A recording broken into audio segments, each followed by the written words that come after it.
Wow.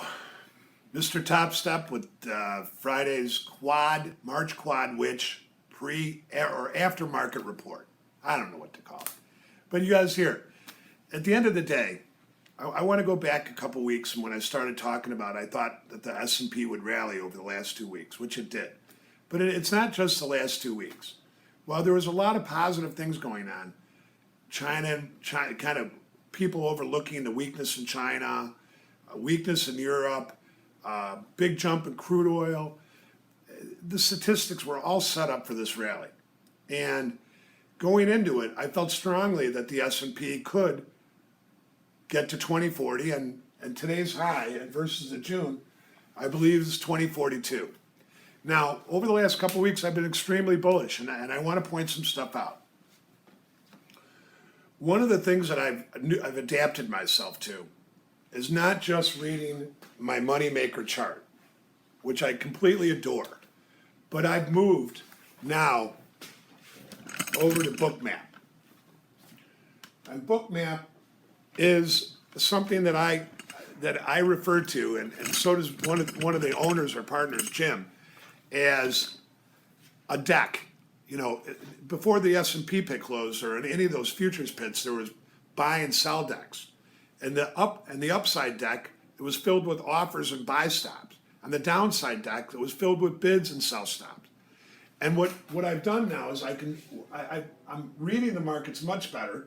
But at the end of the day, now when I want to put on a position, before I do that, if I get the feeling that this is the right level, I refer over to Bookmap for where all the liquidity is.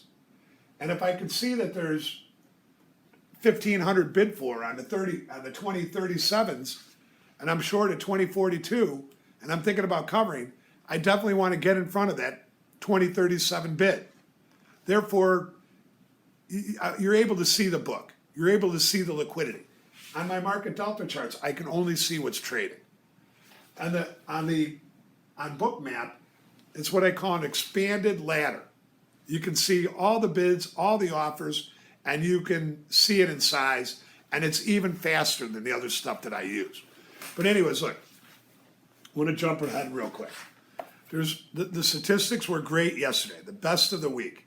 Up 22, down 10 of the last 32. So that worked perfectly going into the end of the week. Today's stats were a little less weak, but I don't think what happened today, late in the day, had anything to do with any of the options expiration. I believe most of that stuff was rolled before we even came in today, and if it wasn't, it was rolled on the open. But that said, I believe what happened today is that there was an S&P rebalance, and late in the day we saw it when the MIM went from like small to sell all the way up to 2.5 billion to buy.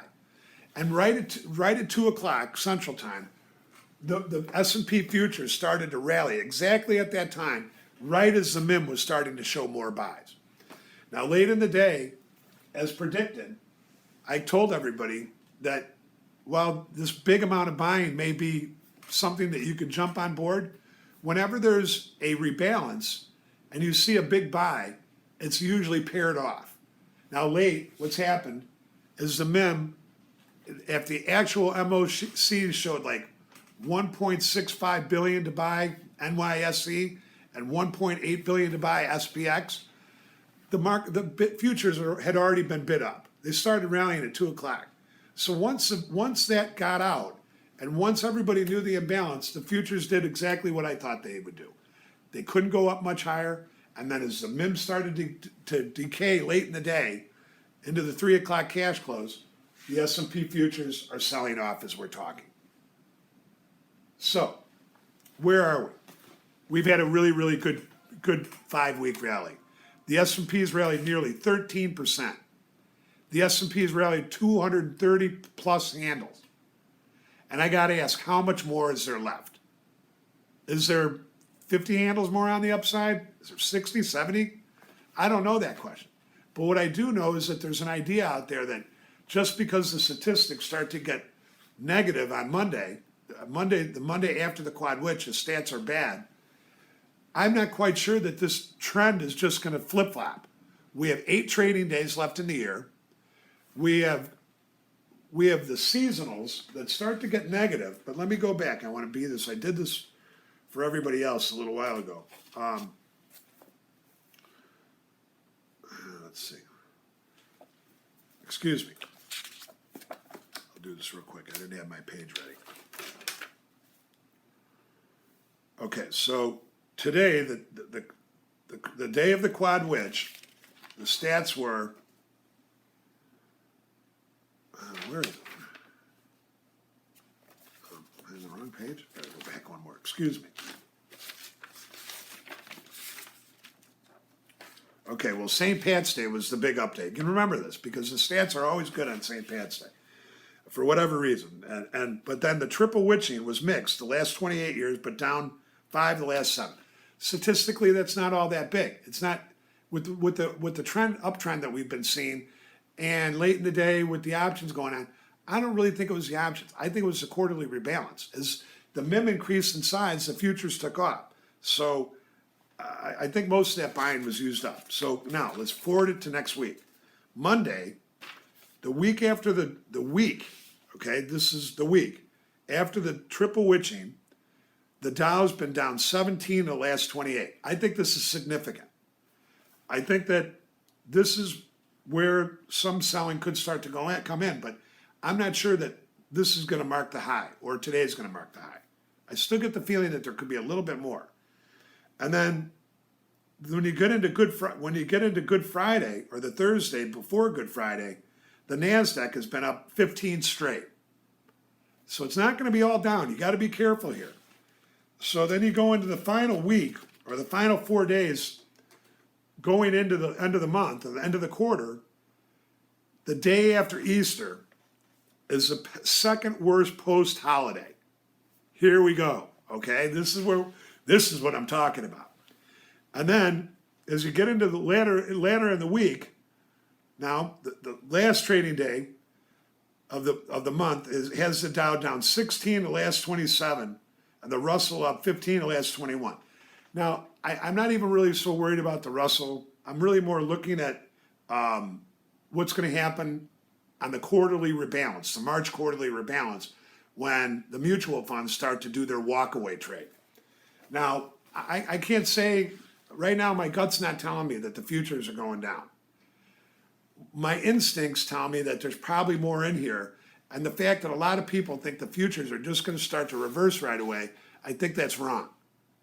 I'm not saying it won't happen. I just get the feeling that it won't work out that way. There's too many trading days left in the month before the actual real selling could come in at the end of the month. So, and then the first trading day of April, Dow up 16 the last 21. So here, again, we're talking about having a little bit more of a forward-looking view as we move in to next week, the holiday, and then the final trading days of the month. And I want to point something out. I think that's been very, very difficult for a lot of traders here, is just adjusting to the speed at which the S&P sold off and then how quickly it rallied back. And based on that, I still believe that the way volatility has worked, I know that the VIX got down to 1390, as we were talking a little bit earlier. As the VIX cools off like that, there's going to be a tendency for maybe lower volumes and thin to win type stuff. So again, going into Monday, which is usually, again, now I'm flipping back to the next Monday, away from the end of the month, is that Mondays have been one of the lowest volume days of the week. And with the S&P up like this, going out like that, I think thin to win could play out a little bit, at least in the beginning of next week. Later, as we go into later in the week and then into next week, then I think you can start to lay into it a little bit. But I'd be careful, traders. And the last thing I want to say is, look, the Pitbull and I discuss this all the time. This game's not getting any easier. And it's not that it can't be done. It's you got to have more patience than we ever used to have. And I think that's going to continue that way. But I also think that there's going to be a time in the next couple of months where we'll be looking back at these prices and we'll be saying that they were high prices. So I don't think this is over yet, everybody. And I don't think that the S&P can go 6 week, 7 week rally. I think somewhere in here, we're going to have a 30 to 50 handle pullback at least. I just don't know when it's going to happen. We'll leave it like that, everybody. Volume was so-so despite volume was very light. Let me look at it before we hang up. Yeah, we had 1.7 million minis traded on the day, which I guess is good. But I think he had 400,000 before the open, so the total volume ended up 1.3 million. That's okay, but that's not great. So we'll leave it like that. I want to wish everybody a great weekend, and everybody at the MrTopStep crew and our forum and in the MIMP. We're going to keep hitting it like we've always been. It's been a good run for us, and I don't see anything changing anytime soon. Have a good weekend, traders.